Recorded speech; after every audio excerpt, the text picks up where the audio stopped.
front of me is Google Pixel 10 Pro, and today I would like to show you how you can enable or disable smooth display option.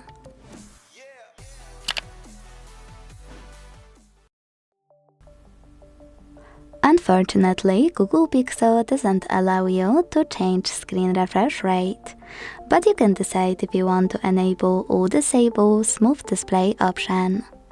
To do that, go into Settings, scroll a tiny bit to tap on Display and Touch, and then scroll again, this time to access this switcher next to Smooth Display feature.